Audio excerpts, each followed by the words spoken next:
Hi all, welcome to football arena. FC ബാഴ്സലോണയിൽ ഈ വർഷമാണ് പ്രസിഡൻഷ്യൽ ഇലക്ഷൻ നടക്കുക.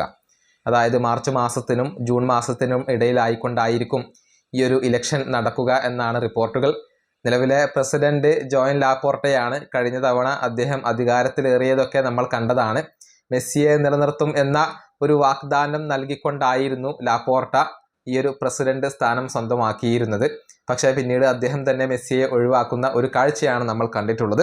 ഏതായാലും വരുന്ന ഇലക്ഷനിൽ ലാപോർട്ടക്കെതിരെ മത്സരിക്കാനുള്ള ഒരുക്കത്തിലാണ് മാർക്ക് സിറിയ എന്ന വ്യക്തി. അതായത് ലാപോർട്ടയുടെ എതിരാളിയായിക്കൊണ്ട് ഇദ്ദേഹം പ്രസിഡന്റ് സ്ഥാനത്തേക്ക് മത്സരിക്കുന്നുണ്ട്. FC ബാഴ്സലോണ ആരാധകർക്ക് ഒരു ഉറപ്പ് അദ്ദേഹം നൽകിയിട്ടുണ്ട്. അതായത് മെസ്സിയെ തിരിച്ചെത്തിക്കാൻ വേണ്ടി പരമാവധി താൻ ശ്രമിക്കും എന്ന ഒരു ഉറപ്പാണ് അദ്ദേഹം നൽകിയിട്ടുള്ളത്. അദ്ദേഹത്തിൻ്റെ വാക്കുകൾ ഇങ്ങനെയാണ്: മെസ്സിയെ തിരിച്ചെത്തിക്കാൻ ആവശ്യമായ എല്ലാതും ഞങ്ങൾ ചെയ്യും. ഈ ക്ലബിനെ സംബന്ധിച്ചിടത്തോളം ഒഴിച്ചുകൂടാനാവാത്ത ഒരു ഘടകമാണ് മെസ്സി. ഒരു സോളിഡ് സപ്പോർട്ട് സിസ്റ്റത്തിലേക്ക് അദ്ദേഹം തിരിച്ചെത്തേണ്ടതുണ്ട്. നല്ല ഒരു സ്ട്രക്ചറും ഇവിടെ ആവശ്യമാണ്. ഇതാണ് ഇപ്പോൾ ലാപോർട്ടയുടെ എതിർ സ്ഥാനാർത്ഥിയായ സിറിയ പറഞ്ഞിട്ടുള്ളത്. അതായത് മെസ്സിയെ തിരികെ കൊണ്ടുവരാൻ താൻ പരമാവധി ശ്രമിക്കും എന്ന ഒരു ഉറപ്പാണ് അദ്ദേഹം നൽകിയിട്ടുള്ളത്. പക്ഷേ മെസ്സിന് തിരിച്ചെത്താനുള്ള സാധ്യത കുറവാണ്. അതൊരു അടഞ്ഞ അധ്യായമായിക്കൊണ്ടാണ് മെസ്സി പരിഗണിക്കുന്നത്.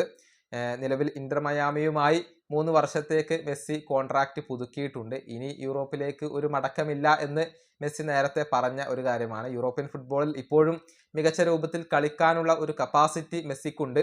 അതുകൊണ്ട് തന്നെ മെസ്സി യൂറോപ്പിലേക്ക് തിരിച്ചു വന്നാൽ അത് ആരാധകർക്ക് സന്തോഷം നൽകുന്ന ഒരു കാര്യമായിരിക്കും. ഈ വീഡിയോയുടെ അവസാനിപ്പിക്കുന്നു. അടുത്തൊരു വീഡിയോ കാണാം.